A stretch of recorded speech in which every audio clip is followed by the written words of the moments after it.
संशोधन व वारसा संवर्धन संस्था, त्याचप्रमाणे छत्रपती शिवाजी महाविद्यालय सातारा यांच्या संयुक्त विद्यमाने आपण हा कार्यक्रम सादर करत आहोत। मी तुम्हाला संग्रहालय दिन याबद्दल मी थोडक्यात एक पार्श्वभूमी सांगत आहे, नंतर आपल्याला डायरेक्ट सरांचे कार्यक्रम करू। सन 1977 मध्ये मॉस्को रशिया इथे आयकॉमची स्थापना झाली आणि तिथे 11वी परिषद भरली। त्यामध्ये या परिषदेमध्ये संग्रहालयाचे महत्त्व आधुनिक करण्यासाठी एक विशिष्ट दिवस असावा असा एक ठराव मांडण्यात आला। यामागील उद्देश असा होता की संग्रहालय हे केवळ वस्तू ठेवण्याचे ठिकाण नसून ते एक सांस्कृतिक देवाणघेवाण, वारसा जतन, ज्ञान संवर्धन महत्त्वाची साधने आहेत। हा संदेश जगभर पोहोचवणे असा होता। आज या दिनाची जागतिक व्याप्ती वाढवून सुमारे 150 देश आणि हजारो संग्रहालय यात सहभागी झालेले आहेत। या दिवशी अनेक संग्रहालयामध्ये विनामूल्य प्रवेश, विशेष प्रदर्शन, कार्यशाळा यांचे चर्चासत्र याचे आयोजन केले जाते। या अनुषंगाने आज आपण कार्यक्रम आयोजित केलेला आहे। त्यानिमित्त इतिहास संशोधक श्री दाने सर हे आपल्याला पुढील मार्गदर्शन करतील। काही वास्तू अशा असतात की ज्यांना आपण 4 भिंतीत बंदिस्त करू शकत नाही आणि त्या गोष्टींचा आढावा आपण घेणार आहोत। खरं तर मी तुम्हाला एकमेवाद्वितीय म्हणजे एकमेवाद्वितीय या शब्दाचा अर्थ की सातारखेरीज जगाच्या पाठीवर कुठेही नाहीत। मी काय म्हणतोय, एकमेवाद्वितीय म्हणजे सातारच्या शिवाय ते जगाच्या पाठीवर कुठेही नाहीत, अशा काही गोष्टी आपल्याला पाहायच्या मुद्दा म्हणून आपण त्याची सुरुवात करूया। सातारपासून जवळ असणारं पाटेश्वर, वास्तविक बामनोली येवतेश्वर ही डोंगररांग आहे। या डोंगररांगेवर आम्हाला आमचा राजधानीचा किल्ला मानदंड असणारा हा अजिंक्य तारा, अजिंक्य ताऱ्यांची शी डोंगररांग पुढे जाते। त्याला आमच्या हायवेला आता भेदलेला आहे त्याला, मात्र त्या डोंगररांगेवर पाटेश्वर हे ठिकाण आहे आणि ही पाटेश्वराची जी लेणी आहेत ही शिवसंकुलाची लेणी आहेत आणि ह्या शिवसंकुलांच्या लेण्यांचं काम हे इसवी सन 5व्या शतकापासून म्हणजे चालुक्य कालापासून ते अगदी 16व्या शतकापर्यंत नारायण परशुराम अनगळ यांच्यापर्यंत हे मराठेशाहीच्या कालखंडापर्यंत झालेलं आहे। तर इथं काही दुर्मिळ शिल्प आहेत जी आपल्याला कोठेही पाहायला मिळणार नाही, म्हणून मुद्दा म्हणून पाटेश्वर हा एक त्यातला एक पहिला प्रकरण आपल्या आजच्या कार्यक्रमाचं घेतलेलं आहे की आहे ती गणेशानी किंवा वैनायकीची मूर्ती।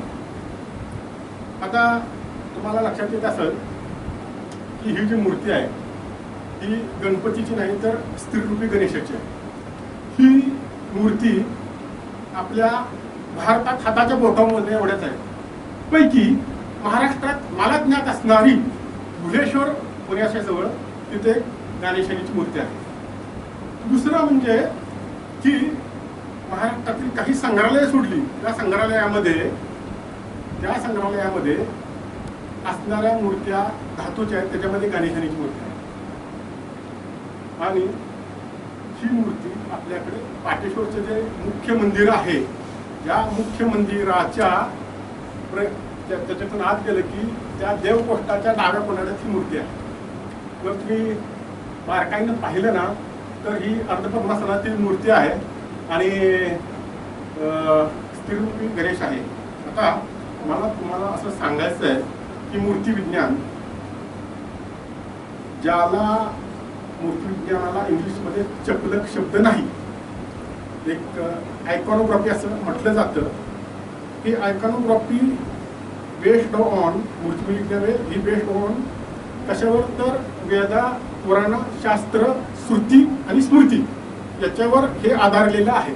आता तुम्ही म्हणाल की ढाणे सर की हे गणपती आहे, मग यदा कदाचित तो कोरणारा जो माणूस असेल त्यानं कोरला असेल चुकून, तर तसं नाही की आपल्याकडे ज्या स्मृती म्हणजे आठवून लिहिलेल्या स्मृती, याज्ञवल्क आहे वगैरे मनुष्य वगैरे वगैरे वगैरे वगैरे स्मृती आणि श्रुती म्हणजे ऐकलेल्या वेद, पुराण आणि उपनिषद यामध्ये या मूर्तींची वर्णनं आलेली आहेत. पैकी गणेशाने पुराणामध्ये पण म्हणजे ज्या पुराणाच्या कथा आहेत, भले ते आता ते ज्या ह्याच्या कसोटीवर मी ते सांगता येणार नाही की त्याचं विश्लेषण, पण ही जी देवता आहे गणेशानी, ही 64 योगिनीतील एक योगिनी आहे. आता हिचा उल्लेख कसा मिळतो तर भगवान शंकराने अंधकासुराला मारला. अंधकासुराला मारल्यानंतर अंधकासुराचा जो प्रॉब्लेम होता, तो जो रक्तबीज राक्षसाचा जो जसा प्रॉब्लेम होता की त्याचं रक्त पडलं की त्याच्यातून अनेक राक्षस व्हायचे, तसं त्या अंधकासुराचं हे असंच होतं की त्याचं रक्त खाली पडलं की त्याच्यातून असंख्य ते अंधकासूर तयार व्हायचं. तर त्या राक्षसाचं रक्त पिण्यासाठी ज्या सप्तमातृका तयार झाल्या, त्या सप्तमातृकामध्ये गणेशानी आहे. आणि एक लक्षात ठेवा की आपल्याकडं काही राजवंश नांदून गेले, पैकी चालुक्य राजवंश आहे. कुलकर्णी सर, चालुक्य राजवंश आहे ना, या चालुक्य राजवंशात पाटेश्वराची बरीचशी निर्मिती झालेली आहे. कशावरून तर तिथं सप्तमातृका पट आहे. आणि सप्तमातृका पटामध्ये सप्तमातृकांची मी नावं सांगतो, तुम्ही लक्षात राहतात का बघा तुम्हाला. पहिली असते ती ब्राह्मी, दुसरी असते ती वैष्णवी, तिसरी असते ती महेश्वरी, चौथी असते ती कौमारी, पाचवी असते ती वराही, सहावी असते ती नारसिंह किंवा गणेशानी. आणि जर इथं नारसिंह म्हणजे नरसिंहाची पत्नी गणेशानी एक असते, आणि तदनंतर येते ती वाराही, वराहाची पत्नी.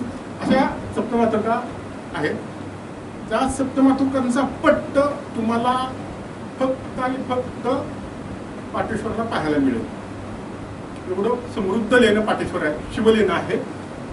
आणि संपूर्ण पाटेश्वर सांगणार नाही, एक 2-3च मुद्दे आपण स्टडी केससाठी घेतलेले त्याच्यामध्ये.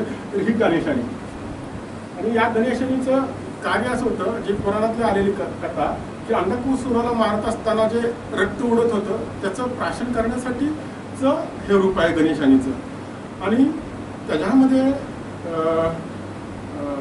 पाटेश्वराचा जो पट्ट आहे, मला वाटतं वराड घर नावाचं लेणं आहे, म्हणजे मुख्य मंदिरापासून पूर्वेच्या बाजूला, त्याच्यामध्ये तो पट्ट आहे. त्याच्यामध्ये वराहाची मूर्ती आपली दादा ती भंगलेली आहे, म्हणजे तिचं जे तोंड आहे ना ते भंगलेलं आहे. ठीक आहे. आता पुढलं काय आपल्याला बघायचं आहे तर हा पाटेश्वरची मूर्ती आहे. याविषयी सांगतो, हा अग्निवृष आहे. अग्निवृष, वृषम म्हणजे वृषभ आणि अग्नी म्हणजे अग्नी. तर मी मगाशीही सांगितलं आपणाला की जे इंडियन पुराणशास्त्र ज्याला काय म्हणतो, मिथक आहे किंवा पुराणशास्त्र आहे, त्याच्यामधून जे काय कथा आलेल्या आहेत मॅथॉलॉजीमधून की अग्नी कसा आहे, त्यानंतर सूर्य कसा आहे, वगैरे वगैरे वगैरे, पैकी ही अग्नीची मूर्ती आहे. आता तुम्ही म्हणाल म्हणजे घनश्याम दांडे म्हणतोय म्हणून हे अग्नीची मूर्ती का, किंवा जे काय मूर्तीतज्ञ आहेत देगलूरकर साहेब वगैरे हे म्हणतात अग्नीची मूर्ती म्हणून हे आहे का, तर नाही. मी पुन्हा सांगतोय आपणाला, स्मृती, श्रुती, पुराण आणि वेदात याच्यामध्ये जे अग्नीचं वर्णन आलेलं आहे त्याला त्रिपाद असतात. आता इथं त्रिपाद आपल्याला ते बघायला मिळतात बघा. हा अलीकडचा एक पाय, पलीकडचा, आणि हा तिथं पाठीमागचे पाय जे वृषाचे सोडले तर पुढे 3 पाय अंकित केलेले आहेत. आणि त्याला 7 हात असतात अग्नीला.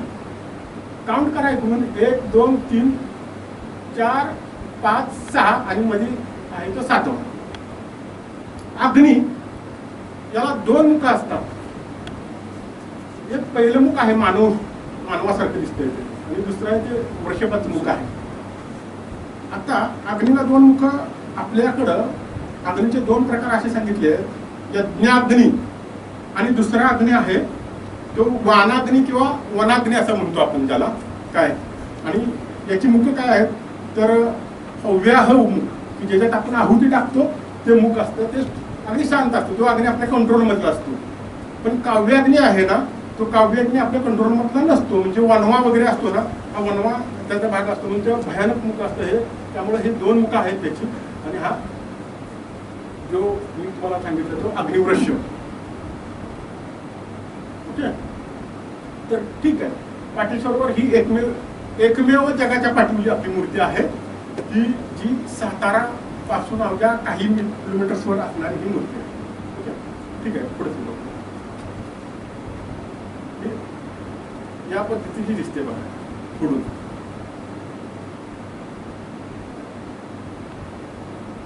हे शिवपिंडी आहे. खरं म्हणजे हा पंचमुखी शिव आहे. पंचमुखी म्हणजे का, तर शास्त्रात वर्णन केल्याप्रमाणे हा पंचमुखी आहे. ऍक्च्युली याची 4 मुख आहेत, पूर्व, पश्चिम, दक्षिण, उत्तर. ही जी पाटेश्वरचं जे दुसरं जे लेणं आहे, वराडघर लेणं, त्याच्या बाहेर असणारी ही पिंडी आहे. याच्यामध्ये पूर्व, पश्चिम, दक्षिण, उत्तर हे कशी मुख आहेत ते तुम्हाला सांगतो. पूर्वेकडे असतं ते तत्पुरुष नावाचं मुख असतं. पश्चिमेकडे असतं ते सद्योजात नावाचं मुख असतं. उत्तरेकडे जे असतं ते वामदेव किंवा वामन नावाचं मुख असतं. आणि दक्षिणेकडे असतं ते अघोर नावाचं मुख असतं. आणि आता याचं वाहू मला जास्त करायचं नाही. जेवढं खोल जाऊ आपण ना तेवढं खूप आहे. म्हणजे प्रत्येक मुखाचं पूजेचं म्हणजे साधना वेगवेगळे काय, बाकी त्याच्याविषयी मला जायचं नाही त्याच्या खोलामध्ये. मात्र 5वं मुख कुठं आहे तुम्ही म्हणाल तर शास्त्र सांगतं. शास्त्र म्हणजे की जे मूर्तीशास्त्र सांगतं की 5वं मुख गुप्त असतं, ते कोरायचं नाही. ईशान नावाचं जे मुख आहे ते ऊर्ध्व मुख असतं. वर त्याचं मुख असणार तर वर तोंड असतं त्याचं, ईशान. म्हणून इथं गुप्त आहे ते ईशान. आपल्याकडे मूर्तीशास्त्रात काही नियम आलेले आहेत. सूर्य आहे, सूर्याचे पाय अंकित करायचे नाही. सूर्यमूर्ती तुम्ही जर बघाल ना, साधारण नॉर्थ ईस्टला काही सूर्यमूर्ती आपल्याला अशा बघायला मिळतात की ज्यांच्या पायामध्ये गंबूट आहे. म्हणजे ऍक्च्युली ते पाय दाखवतच नाही, किंवा काही कमरेपासून वर सूर्य कोरतात, खाली ते तसं सोडून देतात. अशा पद्धतीचं हे मूर्तीशास्त्राचा त्याच्या पुस्तके आहेत. अजून एक तुम्हाला जाता जाता सांगतो, आठवलं सहज म्हणून सांगतो. हे दुर्गा आहे, हे एक अप्रतिम शिल्प आहे पाटेश्वरवरचं. 18 म्हणजे 18 भुजांची दिवी आहे. बरं, काउंट करा तुम्ही. इकडे 9 तिकडे 9 हात आहेत देवीचे.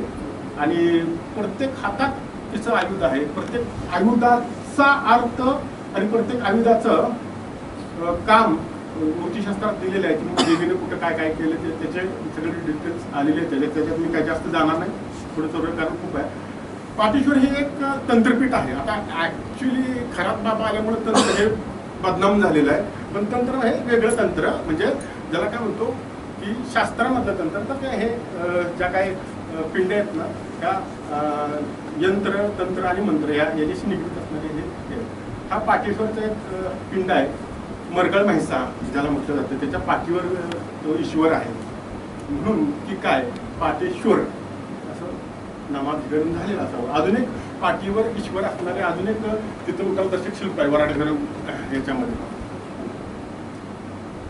हा आता याच्यात मला जास्त जायचं नाही. हा कालसर्प आहे, बरोबर ऑपोजिट साईडला कालदंड आहे. काय त्याचं महत्व काय आहे किंवा त्याचं काय याच्यात आपल्याला हा मात्र आहे ना, हा चतुर्मुख शिव आहे. जरी तो सुरुवातीला ब्रह्मा दिसत असला जपमाळ आणि त्या कमंडलूवर, पण पाठीमागच्या हातात जे आयुध आहे त्रिशूळ, याच्यामध्ये चतुर्मुख शिव आहे. आणि याची निर्मिती जी आहे ही निर्मिती नारायण कृष्ण आंगळ यांनी जिथं मंदिरांचा म्हणजे 16व्या शतकात जीर्णोद्धार केला, तिथे त्यांचा एक स्टॅम्प, ॲज अ स्टॅम्प त्यांची एक ओळख म्हणून हा चतुर्मुख शिव तिथं ठेवलेला आहे. आता अशी मूर्ती आपल्याकडं माहुलीला आहे. माहुलीला रामेश्वर मंदिराच्या कोनाड्यात आहे, उजव्या कोनाड्यात आहे. ठीक आहे. या संग्रहालयाची स्थापना बाळासाहेब पंतप्रतिनिधी उर्फ भगवानराव पंतप्रतिनिधी यांनी केली. त्यांचा जन्मच 1867 आहे. हे भगवानराव पंतप्रतिनिधी. हे समृद्ध संग्रहालय आहे, खूप समृद्ध आहे. म्हणजे आमचं भाग्य हे शिंदे साहेब ज्या वेळेला होते तिथं अभिरक्षक म्हणून, त्यावेळेला आम्हाला तिथलं स्ट्रॉंग रूम पाहता आली. आणि स्ट्रॉंग रूममध्ये खूप काही आहे. आता ते कामानिमित्त आता ते संग्रहालय आता गुंडाळून ठेवले जाईल. त्यामुळे आता आपल्याला निदान शिंदे सर पदावर 3 सेंटीमीटर उंच आणि 3.5 सेंटीमीटर उंच आणि तेवढाच रुंद असणारा माणसाचा गणपती आहे. आणि तर स्पष्ट नाही ही इमेज.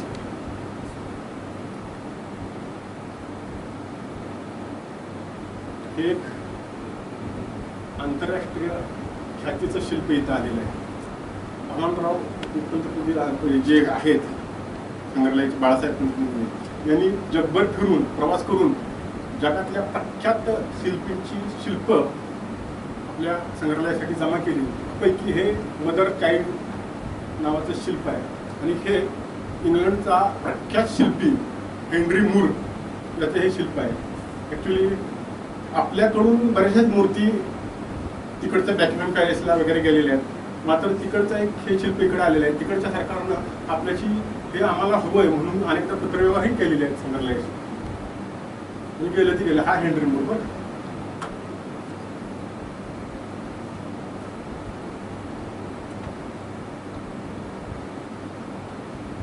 हे भवानी संग्रहालय आहे. या भवानी संग्रहालयाचं एक हळवा कोपरा आहे म्हणजे निदान माझ्यासाठी तरी की मी मागं इथं शिवछत्रपतींच्या पत्रांचा लेखाजोखा मी सांगितलं इथं. महाराजांचे 102 पत्र आहेत उपलब्ध फिजिकली. पैकी एक पत्र जे चाकणच्या ब्रह्मेंना दिलेलं आहे. ब्रह्मेंना म्हणजे ब्रह्मेंचं जे त्यांना जे त्यांना जे काय वतनोक्ती दिलेली होती त्याचं रिन्युएशन करण्यासाठीचं तिथल्या जयेश कुलकर्णी आणि देशमुखांना दिलेलं महाराजांच्या अस्सल शिक्क्याचं पत्र आहे. आणि हे पत्र आमच्या संग्रहालयात एकमेव असणारं हे पत्र आहे. आताची सगळी पुढली बाजू आहे त्याच्या पाठीमागची बाजू ते जी फ्रेम आहे त्याच्या फ्रेमच्या पाठीमागे गेल्यामुळं ते पहिल्या साईडनं पत्र आहे. त्याच्या दुसऱ्या साईडनं पत्र जे नुसतं छापलं गेलं ज्या एडिटरनी छापलं त्याच्यावर तिथं खाली एक टिप लिहिलेली की मला हे पत्र की पाठीमागं फ्रेम काढता येत नाही उचकटता येत नाही या कारणास्तव पाठीमागून त्याची तारीख मला पाहता आली नाही असं त्या तळटिपेला लिहिलेलं आहे. एक शिवाजी महाराजांचा ठेवा हे पत्र मी का सांगतो मी तुम्हाला की फक्त सातारा जिल्हा जिथं मराठ्यांची राजधानी आपण म्हणतो तिथं एकमेव शिवाजी महाराजांचं पत्र म्हणजे इथं असणारं ज्ञात असणारं आपल्याला बघता येतं. असं दुसरं एक पत्र आहे मात्र ते बघता येतं ते खाजगी संग्रहालयाचं. ओके मजकूर म्हणजे सांगितलं जे ब्रह्मे म्हणून होते चाकण परिसरात राहणारे त्यांना त्यांची जी वृत्ती म्हणजे पूर्वंपार चालत आलेलं त्याचं डुंबाला करून देणं डुंबाला म्हणजे रिन्युएशन करून देणं यासाठीचं हे पत्र आहे. आणि त्या कुणाला दिलंय त्या ब्रह्मेंना नाही दिलं. तिथल्या स्थानिक जे महसूल अधिकारी आहेत देशपांडे आणि देश कुलकर्णी यांना ते शिवाजी महाराजांनी पाठवलेलं पत्र आहे. आता अजून एक सांगतो की इथं गंमत आहे.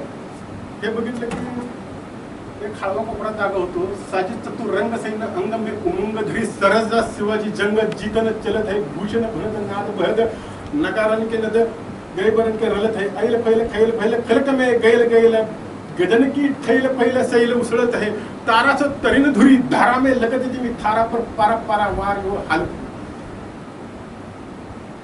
छत्रपती शिवाजी महाराजांचं नाव ऐकून एक कवी उत्तरेतून महाराष्ट्रात येतो. रायगडावर बसून हा कवी शिवाजी महाराजांच्या ब्रज भाषेतून काव्य करतो आणि त्याची एकमेव असणारी तस्वीर त्याचं एकमेव तत्कालीन असणारं चित्र आमच्या संग्रहालयात. एवढी मोठी भाग्याची गोष्ट आहे आपल्याला. आणि खरं तर बऱ्याच गोष्टी आहेत म्हणजे आता ओहप होईल सांगा की लांबच जाईल म्हणून मी थांबवतोय. नाव काय पण काही भूषण हे उत्तरेतून महाराजांची कीर्ती ऐकून हा रायगडला आला आणि रायगडला त्याने बसून ब्रज भाषेतून जी काव्य केली मला वाटते आपण एक मागं शिवजयंती निमित्त फक्त एक भूषणाची काव्य याच्यावर आपण एक कार्यक्रम केलेला होता. हे भूषण ठीक आहे. मला जास्त अजून बरेचसे आहे पुढे त्यामुळे मी पाठवतो घेतो. म्हटलं ना दुसरं एक संग्रहालय आपल्याकडे होतं. बाळासाहेब पंतप्रतिनिधींचं सोडलं तर दुसरं एक संग्रहालय होतं. यांना ओळखतं कोण मला गुरुदास सोडून कोण ओळखतं? नाही, कारण आपल्याला इतिहासाचा आपला काही संबंधच नाही. शेवटी हे आहे DB पार्सनीस, ही सातारा मधले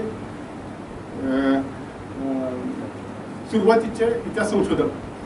साधारण त्यांचा जन्म आहे 1870चा जन्म आहे. बाळासाहेब प्रतिनिधींचा 1867चा जन्म, यांचा 1870चा जन्म. आणि बाळासाहेब पंतप्रतिनिधींची कारकीर्द सुरू जरी झाली 1909ला ते गादीवर आले बाळासाहेब पंतप्रतिनिधी. मी मागाशी जे आपण भवानी संग्रहालयाविषयी बोलत होतो ना ते, आणि त्यानंतर तर ते 1909 नंतरचा तो कालखंड आहे भवानी संग्रहालयाचा. आणि यांनी मात्र बाळासाहेब पंतप्रतिनिधींच्या आधी काही गोष्टी सुरू केलेल्या होत्या. यांचं जर साहित्य बघाल तर इतिहास मंजिरी नावाचे त्रैमासिक त्यांनी सुरू केली. त्यानंतर मराठ्यांच्या कागदपत्रांच्यासाठी त्यांनी संपूर्ण जगाचा दौरा केला. मात्र यातील एकही कागद आपल्याकडे आहे, एकही कागद नाही. ही शोकांतिका आहे. मी म्हटलं ना, या रूम मध्ये येताना सातारकर हो, तुमची जी छती आहे ना, इथून बाहेर पडत असताना इथं काय आहे म्हणून 2 इंचानं वाढलेलीच असणार. इथं काय आहे म्हणून तुमची 2 इंचानं वाढलेली असणे ही ग्वाही मी देतो. मात्र इथून गेलंय काय याच्या हळहळ मात्र तुम्हाला शेवटच्या श्वासापर्यंत राहणार आहे, हेही ग्वाही मी तुम्हाला देतो. तर हे पारसिंगांच्याकडं 1 नाही 2 नाही 50,000 कागद बाहेरून आणलेली. एकूण 50,000 कागद. आणि इथं आणल्यानंतर ब्रिटिशांची संधान साधून, त्यावेळेला ब्रिटिश कंपनी सरकार, ब्रिटिश शासनाचं राज्य होतं ब्रिटिश सरकारचं, त्यांच्याशी साधन साधून आपल्याकडं ही जी इमारत आहे ना, आता तुमच्या पालकमंत्र्यांचं जे केबिन आहे, हे जिल्हाधिकारी कार्यालय जुनं, इथं हे संग्रहालय होतं. याच्यामध्ये अजून सांगतो की सगळ्यात महत्वाचं 275ला वर यामध्ये कागदपत्र मिनिचर, त्याला काय म्हणतात, लघुचित्र शैलीतील व्यक्तिचित्र होते यांच्याकडे की नाही. त्यांच्याकडे अजून सांगतो काय खजाना होता तो, की पाचू आणि माणिक होते यांच्याकडं 2260 सोने आणि चांदीची नाणी होती पारसी संचार. आणि हे सर्व इथं होतं, सुरक्षित होतं. मात्र पारसिंगांच्या मृत्यूनंतर आणि तदनंतर जे काही सत्तांतर झाली, म्हणजे भारत सरकार वाकी वगैरे वगैरे वगैरे, मी त्याच्या खोलात जात नाही, त्यावेळेला या संग्रहालयाचं करायचं काय म्हणून हे डिवाइड झालं 2 ठिकाणी. बघा, हे 2 ठिकाणी डिवाइड झालं. पैकी मराठवाडा विद्यापीठ, पूर्वीचा औरंगाबाद, आताचं छत्रपती संभाजीनगर, इथं काही भाग कागदपत्रांच्या बाबतीत बोलतोय. आणि दुसरा भाग डेक्कन कॉलेज पुणे, इथं ज्याला मोडीची हौस आहे, फारशीची हौस आहे. तुम्ही हे बघायला काय हरकत नाही त्याच्या विभागात जाऊन, की तिथली अस्सल कागद आहेत, खूप अस्सल कागद आहेत. हे डेक्कनला तर आमदिया तह आहे तिथं डेक्कनला. आणि याच्यात अजून एक गंमत सांगतो, हा अग्निवर्ष तुम्ही पाहिलेला आहे, त्याची प्रतिकृती आहे त्याची पाठीमागे संग्रहालय, म्हणजे जे ती त्यावेळेला तयार केलेली आहे सगळ्या ही प्रसिद्ध आहे. आणि तिचा पती मुंबई इलाक्याचा गव्हर्नर होता. किती वर्ष, थोडी कारकीर्द आहे त्याची, 5-6 वर्षाची कारकीर्द आहे. साधारणतः तो आला, म्हणजे साधारण एक्झॅक्ट तो आला 1848ला तो आला मुंबई इलाक्याचा गव्हर्नर म्हणून. त्याचं नाव आहे लॉर्ड विस्काउंट फॉकलंड. तर त्याची ही पत्नी आहे. अर्थात ही खूप सृजनशील बाई आहे. ही स्वतःच्या अधिकार पदाला विसरून ही कॉमन माणसामध्ये मिसळायची, तिथं जायची, तिथं बसून तासनतास ती चित्र रेखाटायची. आणि हिनं चावचाव नावाचं एक पुस्तक लिहिलं. त्यामध्ये असंख्य अननोन काही ज्या स्टोरी आहेत त्याच्यात आलेल्या आहेत, की तुम्हाला त्या कुठेही वाचायला बघायला मिळणार नाही. आता ही जी आहे ना, ही साधारण की एक्झॅक्ट आली ती 1848ला साताऱ्यात आली. आणि साताऱ्यात आल्यानंतर ती पहिल्यांदा गेलेली आहे. तर आपल्या सगळ्यांचं दैवत असणारं जिवंत इतिहासाचा साक्षीदार सातारच्या किल्ल्यावर. मुद्दाम म्हणून सांगतो, हिनं ज्या नोंदी केल्या आहेत ना गुरुदासराव, या किल्ल्यावर 1848ला 16 मंदिरं होती. कुठे गेले आपले किल्ल्यावर असणारे आमचे राजपूर्वी 16 मंदिर असल्याची नोंद आहे किल्ल्यावर. आणि आज आपल्याकडं एक मारुती मंदिर, शंकर मंदिर, तदनंतर सप्तर्षी मंदिर आणि भवानी मंदिर, ह्या 4 मंदिराखेरीज बाकीची मंदिर काळाचं चक्र किती वेगाने फिरतं आणि त्याचं नव्हतं कसं होतं हे तुम्हाला त्याच्यानं लक्षात येईल. आता मी सगळ्या डिटेल्स नाही सांगत, मात्र ही जी आली ना ही ऐन पावसाळ्यात आली. नुकतं तिचं आगमन झालं आणि पाऊस पडायला सुरुवात झाला. आता त्यात गंमत माहिती असावी म्हणून म्हणजे जास्त 50 ते 60 फूट उंचीच आहे. कडा म्हणतोय हा, इथून खाली जो कडा आहे आणि त्याच्यावर साधारणतः 20 फूट तटबंदीचं बांधकाम आहे. हे तिनं केलेली नोंद आहे. विशेष अजून सांगतो की त्या दसऱ्याच्या दिवशी ती तिकडे आली आणि तिथं म्हटली की एक लोकांना आलेली पटकी निघून जावी यासाठी पूजली जाणारी देवी, पटकीची देवी. आता आपल्याकडे फोडजाई आहे तशी सिंबॉलिक. आता तिचं एक्झॅक्ट तिनं नाव नाही लिहिलं, पण तिथं एक बळीचा कार्यक्रम तिनं पाहिला आणि बळीचा कार्यक्रम पाहत असताना मुद्दाम म्हणून आपल्याला त्याला सिंबॉलिक ही जी देवी आपली मंगळाई देवी आहे, तर त्या देवीच्या तिथं एक अर्धवट चिरलेला रेडा फक्त थोडंसं चिरून ठेवलं आणि त्याला गडप्रदक्षिणा घातली. गडप्रदक्षिणा घालून परत तिथं ते सगळे लोक आले आणि परत एका गावात त्याचं मुंडकं वेगळं केलं.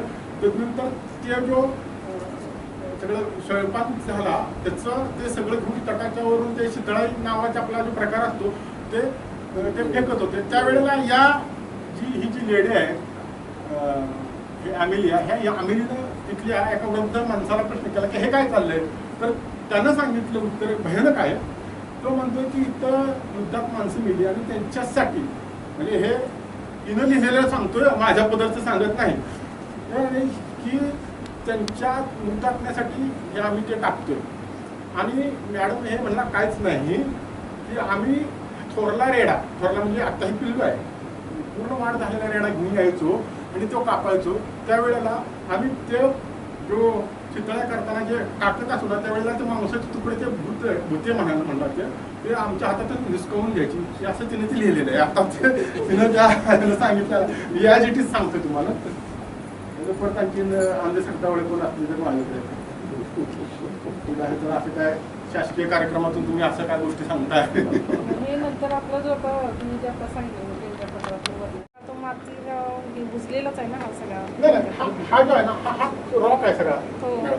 हा आहे ना हा सगळा खडक आहे 50-60 फूट उंचीचा आणि त्याच्यावर ही जी 20 फुटाची ही तडबंदी 20 फूट म्हणजे तिनं 20 फूट सांगितली. आता ते 15-16 फूट राहिली असेल.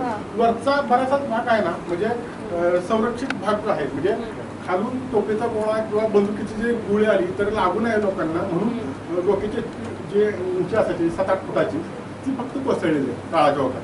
बाकी तिला आहे असं साबाच्यावरून पडलं असं म्हटलं जातं असं प्रश्न तलाव. विशेष म्हणजे तिनं हा गणेशराव परतबंदीच्या रस्त्याचा उल्लेख केलेला. हा रस्ता जो आहे हा साताऱ्यातून जो जातो हा 34 वर्षाच्या घाटात तिथं निघतो आणि तिथून तो महाबळेश्वरला जातो. आणि ह्या रस्त्याचा उल्लेख ह्या लेडी अमेलियाने केलेला आहे. विशेष म्हणजे ही चित्रकार होती. तिची चित्र मी खूप शोधली पण मला नाही सापडली. तेव्हा मी अगदी आमचे गुरुवर्य होते निनाद बेडेकर सर यांनाही त्यांचेही तासन तास चर्चा केली की हिचं एखादं चित्र असं बघायला मिळेल का जिने स्केच केलेलं. कारण ही नुसतीच तिनं लिहिलेलं नाही, तिनं स्केच पण केलेलं आहे. मात्र ठीक आहे काळाच्या ओघात ते कुठे गेली असते. पण हे जे चित्र आहे ना काय एडवर्ड लिअर नावाचा एक आपल्याकडे आला. ह्या बाईंच्या नंतर ही जी बाई अमेलिया जे येऊन गेली ना त्यानंतर तो आला आणि त्यानं वाईचं हे आईल तीरावरून काढलेलं गणपती मंदिर आणि याचं चित्र एडवर्ड लिअर यांनी. मात्र ही घटना या मॅडम गेल्यानंतर साधारण वेळ 1873 तो आला आपल्याकडे. 1873 दरम्यान हे चित्र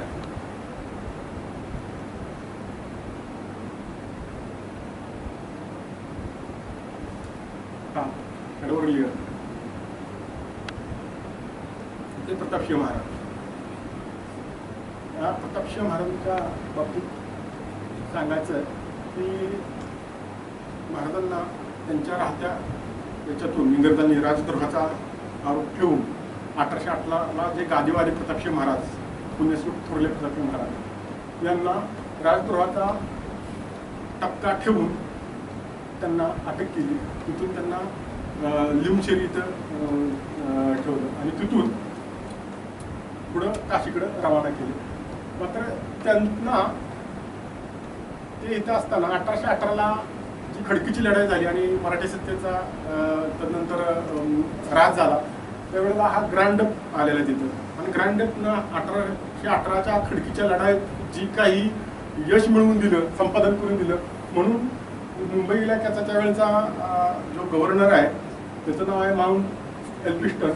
त्या एल्फिस्टनने त्याची रवानगी साताराचा रेसिडेन्शियल अधिकारी म्हणून त्यांनी केली आणि तो इथं आल्यानंतर महाराजांच्याकडे सतत जायचा, प्रतापसिंह महाराजांच्याकडे, आणि महाराजांच्याकडे जाऊन मराठीशाहीची मला तुमची कागदपत्र दाखवा वगैरे म्हणून तगादा लावला. शेवटी महाराज म्हटले की तुम्हाला आम्ही कागदपत्र देऊ, मात्र आमच्या इथे येऊन तुम्ही त्याचे नकल करून घ्या, मला ओरिजिनल कागदपत्र देता येत नाही. म्हणून त्याच्याबरोबर काही दुभाषे वगैरे असायचे, ते दिवस राजवाड्यात जाऊन तिथं नकलून ते कागद घेऊन यायचे. आणि आत्ता आपल्याकडे जे फोडजाई मंदिर आहे तिथं हा राहत होता ग्रँड डप. त्यावेळेला सातारा शांत होता सगळा. ही जे पवईचा माळ आहे इथं, मी थोडं सांगेनच ते, या इथं कुठंतरी ते फोडजाई मंदिर आहे, आपल्याला माहित आहे की फोडजाई मंदिर. तिथं ही जी बंगली होती ती बंगली आजही आहे इथं. या बंगल्यामध्ये तो राहून त्यानं हिस्ट्री ऑफ द मराठाज नावाचे जे लिखाण केलं ते इथं बसून ग्रँड डप. आणि ही जी फोडजाई मंदिर आहे त्याच्या पाठीमागे हा बघा. हा आपल्याला जायचं होतं तर काय कारण मला जाता आलं नाही त्यांच्याकडे. तर शहा ठाकूर शहा 25 पर्यंत ते सगळं तयार केलं. मायदेशी गेल्यानंतर त्यांना ते 3 खंडात छापून काढलं. छापून काढल्यानंतर हा तिथून गेल्यानंतर लंडनला केनेडी प्रांतात जाऊन तो तिथं स्थायिक झाला. कारण तो केनेडी प्रांतात त्याच्या आईचं वतन त्याला मिळालेलं. तिथं बसून त्यानं महाराजांना खूप पत्र लिहिलेली आहेत. कुठल्या महाराजांना तर आपले थोरले प्रतापसिंह महाराजांना. थोरले प्रतापसिंह महाराजांना पत्र लिहित असताना तो म्हणतो की म्हणजे सगळं त्यांचा म्हणजे कौतुक करतो. आणि महाराजांचं ही त्याच्यावर खूप उपकार असल्या कारणाने किंवा त्यानं त्यांच्यामुळे कागदपत्र खुली केली संशोधनाला, म्हणून त्याची आठवण त्यानं बूज ठेवली. आणि मग इथून गेल्यानंतर आज मी पहिल्यांदा तुम्हाला जाहीर करतो, तुम्ही पत्रकार जे सगळ्या त्यांनी नोंद करून ठेवा की या ग्रँडअपनं त्या केनेडी प्रांतात गेल्यानंतर लग्न केलेलं आहे. तुझ्या पत्नीचं नाव कॅथलिन आता का असं आहे, मला आता ते एक्झॅक्ट माहीत नाही, पण कॅथलिन असं काहीतरी आहे. आणि तिथं लग्न केल्यानंतर तिथून महाराजांना भेटी काय पाठवल्या प्रतापसिंह महाराजांना, पैकी एक घोडागाडी पाठवली, बग्गी. आणि ती बग्गी बघायला संपूर्ण सातारकर त्या राजपुतावर एकवटलेली, संपूर्ण सातारकर एकवटलेले. तदनंतर 2 तलवारी पाठवलेल्या अप्रतिम. आणि सगळ्यात महत्वाचं म्हणजे त्याच्याबरोबर एक सोन्याचा दागिना पाठवला, बरोबरच मनगटी घड्याळ पाठवला. मनगटी घड्याळ पाठवत असताना त्या 2 जे त्याची पत्नी आणि ग्रँड डप यांच्यातला संवाद आहे की हे मनगटी घड्याळ महाराजांना बसायचे नाही, तो महाराजांचा हात याच्यापेक्षा जास्त जाड असेल तर तो म्हणतो, माझी पत्नी म्हणते तर की महाराजांना जर घालत तर हे त्यांच्या पत्नींना होईल. तर अशा प्रकारे हे जे आली सगळ्या वस्तू आल्या. मात्र माझी एक इच्छा होती की निदान ती बग्गी, तो घोडागाडी आपल्या साताऱ्यात असती तर आजही आपल्याला ती बघता आली असती. काळाच्या ओघात सगळं नष्ट होतं. काय माणसं नव्याचा स्वीकार करतात, जुनं भंगारात विकून टाकतात, भंगारात म्हणण्यापेक्षा त्याचा त्याग करतात जुन्याचा. असं महाराज त्या एका शिकारीला शिकारीत गुंतले असताना एका बाजूने हिंसर कोणी आला आणि त्याच्यावर हा कुत्रा भुकला. परिणामी महाराज सावध झाले आणि आपल्या प्राणाचं रक्षण झालं. म्हणून या कुत्र्याला शाहू महाराजांनी पालखीचा मान दिला. या पालखीतून आणायची. मात्र हा कुत्रा निर्वतल्यानंतर याचा 10 संस्कार करून तिथं त्यांनी समाधी उभा केली, ही आजही तुम्हाला पाहायला मिळते. तद्वतच शाहू महाराजांच्याकडं मदारी नावाचा एक शुभलक्षणी हत्ती होता आणि तो हत्ती एका रात्री सुटला आणि शनिवारातील विहिरीत पडला आणि त्याचा प्राण झाला आणि त्यावर ही महाराजांनी त्याची समाधी बनवली. आता ही जरा दुर्लक्षित आहे, विपन्न अवस्था आहे, त्याचंही काहीतरी व्हावं. मी म्हटलं ना, प्रतापसिंह महाराजांना इथून अटक केलेली हा राजवाडा प्रतापसिंह महाराजांनी बांधलेला.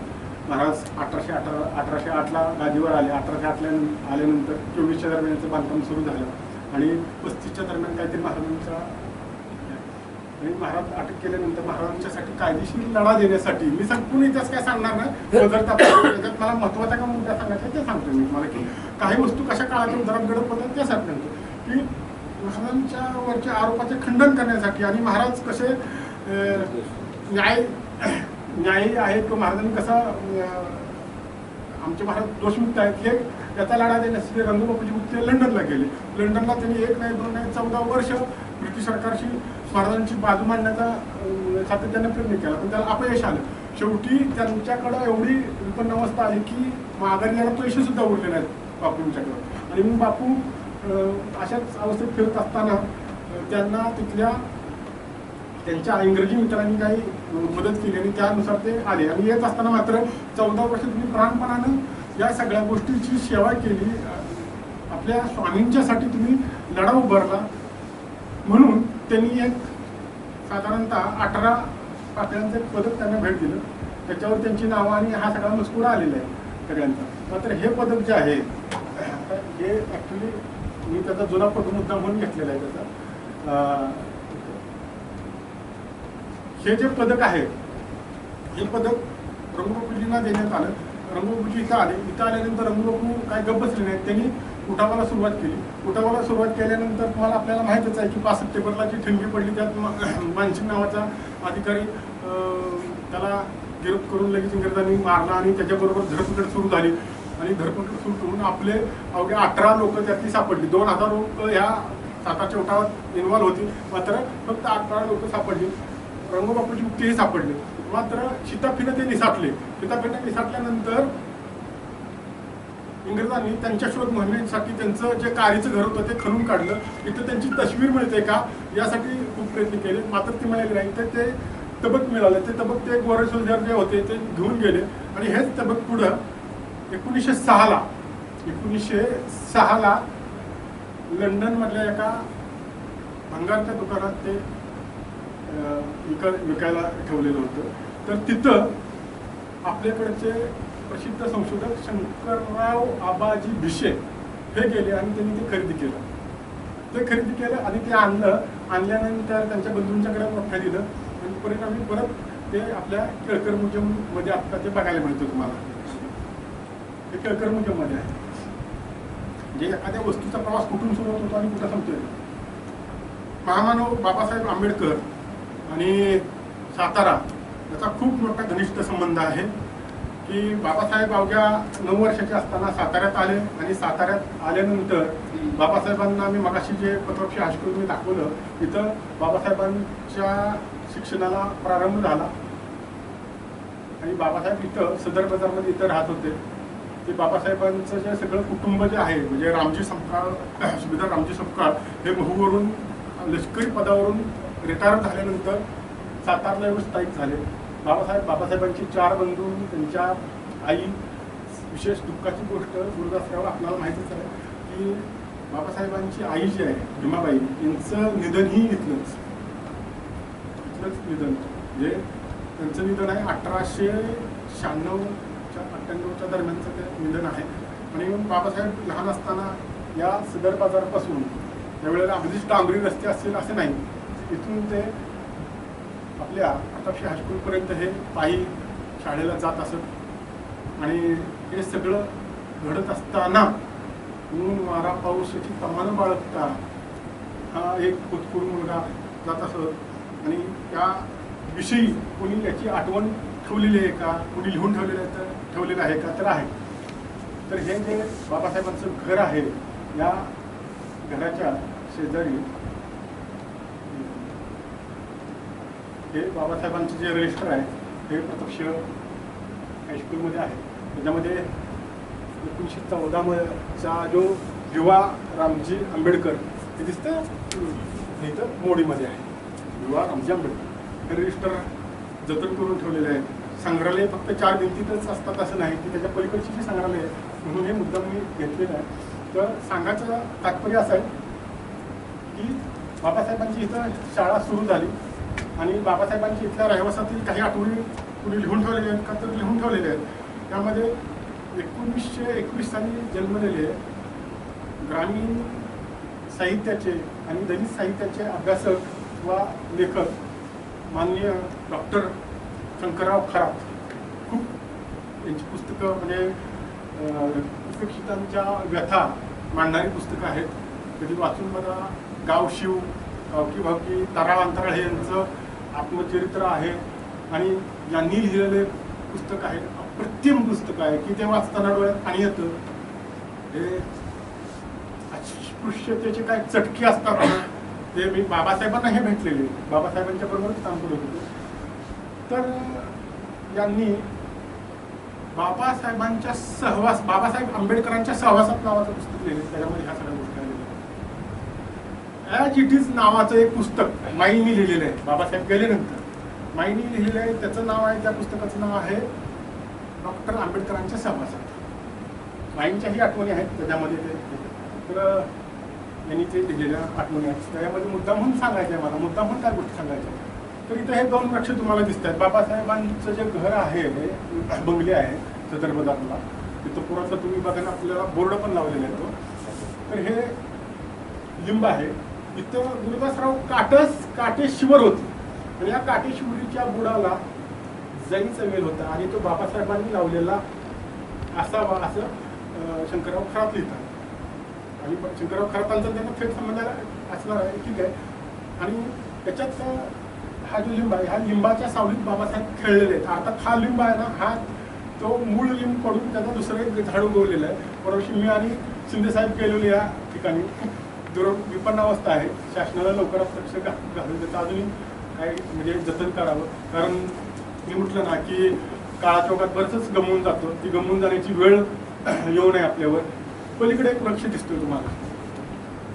हा गोरख चिंच, ज्याला अदानसोनिया डिजिटेटा असं शास्त्रीय नाव आहे. हे दक्षिण आफ्रिकेतलं मूळ असणारा वृक्ष. अवघे 5च आहेत जिल्ह्यामध्ये. पैकी सांगलीला सोडून दिलं, सांगलीत आपल्यात राहिलेली नाही. पैकी हा एक सदर बाजारमधला. त्यानंतर पुणे मंगलोर महामार्गावर तुम्हाला जे भुईंज पाचवडच्या दरम्यान बघायला मिळेल. हा वृक्ष नाना फडणवीसांचा जो वाडा आहे मेनवलीचा तिथे एक बघायला मिळेल. आणि आमच्याकडे ताळे भागात आवरडे नावाचं गाव आहे तिथं होता, मात्र काहींनी तो तोडला. तर तो नाहीसा झालाय. मात्र एक आवलिया इथं बसलेला आहे आपल्या हॉलमध्ये की त्यानं त्याचा एक मित्र बाहेर निघाला. म्हणलं काय आणायचं तुमच्यासाठी. तर ते म्हणले काय नाही. म्हटले मी दक्षिण आफ्रिकेला गेलो तर मला एक असलं झाड आणा ते गोरख चिंचेचं. तर आणलं तुम्ही झाड आणि त्या माणसाला जतन करून ठेवले. गुरुदासराव जरा उभे राहावा कळू द्या. काका सांगा. अण्णा जे आहेत अण्णा पत्रिका सरकारचं काम करत होते. पत्रकारात सक्रिय होते आणि वाळव्याच्या ठिकाणी पंत पितुरीनं अण्णांना मध्यरात्री अटक झाली आणि अटक झाल्यानंतर त्या वाळव्याच्या इस्लामपूरच्या जेलमध्ये टाकलं. इस्लामपूरच्या जेलमध्ये टाकल्यानंतर हे पत्रिका सरकार ते त्यांचा तो बालेकिल्ला हे गप बसले नाहीत.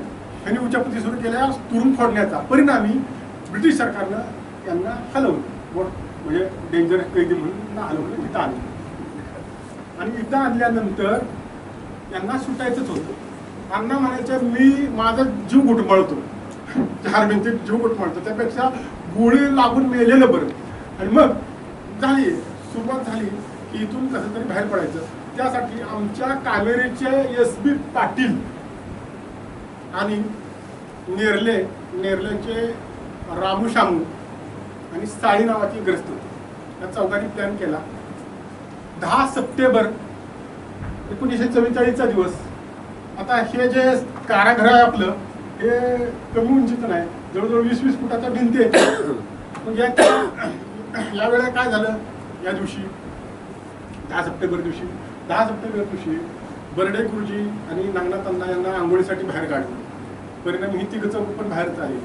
आमच्या नागठाण्याचा एक अडविरे नावाचा एक पोलीस होता, तो बर्डे गुरुजींना घेऊन आंघोळीला निघाला आणि याच्यातले रामू शामू जाऊन या भिंतीपाशी बसले. खाली बसले भिंतीकडे तोंड करून. भिंतीकडे तोंड केलं आणि खाली बसले आणि पाठीमागून हा जो साळी नावाचा जे ग्रस्त आहेत ते तिथं थांबले. जे एस बी पाटील कामेरीचे आहेत ना, ह्या दोघांच्या खांद्यावर पाय ठेवून उभे राहिले ओनवे. पण त्यांना सपोर्ट द्यायला तो साळी नावाचा माणूस होता. ओनवे उभे राहिल्यानंतर नागनाथ अण्णा आले. त्यांच्या लवणीत पाय देऊन पाठीत पाय देऊन त्यांना भीत हाताला आली. पण भीतीवर ज्या काचा रोवलेल्या होत्या त्याच्यावर सिरिंज तोडायचं होतं. संपूर्ण हात फाटले तरी अण्णा त्या अवस्थेत उभे राहिले आणि रक्तभांबाळ पाय झाले, हात झाले. वरून खाली उडी टाकली. आदल्या दिवशी गणपती ते बसलेले गणेशोत्सव सुरू झाले, उडी टाकली आणि तिथं हरळी आलेली. हरळी उपटते असं नाटक केलं. कोण आपल्याला पाहत नाही असं बघितलं आणि जे गाठलं ते शाहू बोर्डिंग. अण्णा नव्हते तिथं, अण्णा पुण्याला गेलेले. तिथं बसले, झोपले, जखमा बांधल्या आणि भूमिगत झाली. सांगतोय काय की 10 सप्टेंबर 1944 या वेळेला घडलेली ही घटना आहे आणि एक देदीप्यमान घटना आहे. ही उडी काही काळ आपले सातारकर साजरी करत होते. आता मला वाटतं करता येत नाही, मला माहित नाही, पण करत होते साजरी. मला आठवतं चांगलं.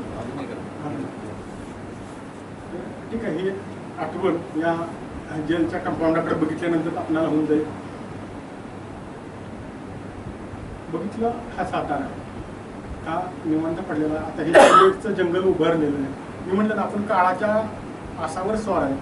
हळूहळू आपण त्याच्याकडे जाऊन की हे जंगल नसेल, हे सिमेंटचं जंगल नव्हतं. संपूर्ण जे जंगल आणि वृक्षवेलीने भरलेला सातारा होता. आणि इथं जे आहे की जी बिल्डिंग दिसते तुम्हाला याची 4 इंचीच्या पुढं राजस्थानची, तर तो जो होता तो पोळीचा माळ होता. 8 रस्ते येतात एका ठिकाणी त्या माळावर आणि पूर्वेकडून पश्चिमेकडे जाणारा, दक्षिणेकडून उत्तरेकडे जाणारा वाटसरू, याला कुठेतरी पाणी प्यायची सोय इथे करावी म्हणून तिथं ऍक्च्युली रांजण ठेवलेले पवई, आणि म्हणून ते पवईचं नाकं होतं. हे कधी होतं तर 1950-60च्या दरम्यान. आज बघा काय झालं ते. अगदी तुम्हाला सांगतो की 1900 मला वाटतं 21 तुटले की मला वाटतं गुरुदासरावच्या वेळेला तुम्ही लिहिलेला दैनिक ऐकला यांच्यावर है ना. 45 वर्ष पूर्ण झाली. हां, 45 वर्ष. आणि या पुतळ्याचं अनावरण 26 एप्रिल 1962ला झालं. अर्थात हे स्टुडिओमधला पुतळा आहे आणि ही पुतळा समिती तिथं भेटायला गेलेली आहे. आणि हा पुतळा पुढे येऊन 26 एप्रिल 1962ला आपल्या कोयनाकीवर बसला. मग त्यांना तिथं पवई होती. त्या पवईवर ही सिमेंटची कमान होती. आता हिचं लोकेशन कुठं आहे तर आपल्याकडे कृष्णा थिएटर आहे जुना मोटर स्टँडला. त्या कृष्णा थिएटरच्या बाहेर ही कमान आहे आणि तिथे वरपवाने तिथे बसतो. ॲक्च्युली त्याच्यामुळे तर ती संरक्षित राहिली काय. आणि ही कमान त्या पवईच्या माळावर होती. खरं तर याचंही जतन करणं गरजेचं आहे. ही कुठलं आहे हे खरं म्हणजे साखरेचं म्हणजे विपन्नावस्था आहे. म्हटलं ना की तुम्हाला तुट लागेल असं काय आहे याच्यामध्ये.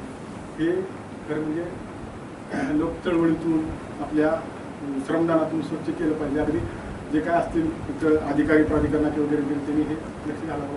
याचं नाव आहे हे साखरीचं. मात्र त्यावेळेला आडामी सातारा होता, पण स्वच्छ सातारा होता. आज सुशिक्षित झाला आणि हे असं सगळं घडलं. त्यावेळेला ह्या साखरीचं नाव का पडलं तर जुन्या मोटर स्टँडच्या परिसरामध्ये जे एक ट्रक आला, साखरेतनं भरलेली पोती होती त्यामध्ये आणि काही परिणामी त्यातला चालक आहे ना तो उतरला खाली आणि तो न्यूट्रल झाला आणि रिवर्सने येऊन या तळ्यात कोसळला. परिणामी ते पाणी गोड झालं, त्यामुळे त्याचं साखरी तळ असं नाव झालं. त्याच्यासाठी मग तो इतिहासात असं तर हे बऱ्याचशा गोष्टी त्यामधल्या तरी चालायची. याला हजेरी माळ आणि हा जवळजवळ 30 गुंठे परिसर इथं हे संग्रहालय धुवे उभं राहिलं. आता फक्त एक सूचित किल्ल्यावरच्या कमानी आहेत, राजवाड्याच्या कमानी आहेत सागवानी. आणि हे तख्त जे आहे ते गुरुवारपाटीच्या तख्ताच्या वाड्याच्या ठिकाणी असणारं तख्त आहे. त्याच्यात बरेचसे सोल्युशन वगैरे झालेलं आहे. आमचे मनोज शेळके सर त्यांनी बऱ्याचपैकी त्याचं रेस्टोरेशन केलेलं आहे. हा बजाजी नेनेनी काढलेला एप्रिल 1877चा रंगमहालाचा फोटो. आपल्याला रंगमहाल माहीत आहे ना, माचीपेटला रंगमहाल आहे. आत्ता त्याच्यात म्हणजे कुपर वास्तव्य आहे, कुपर यांचं वास्तव्य आहे आणि कारखाना आहे ते रंगमहाल. आणि या रंगमहालाचे वैशिष्ट्य असं आहे की शाहू महाराज छत्रपती येसुबाई साहेब आणि मातोश्री येसुबाई साहेब आणि ताराबाई साहेब या तिघांचंही देवासन या रंगमहालातलं आहे. तिघांनी शेवटचा श्वास इथे घेतला.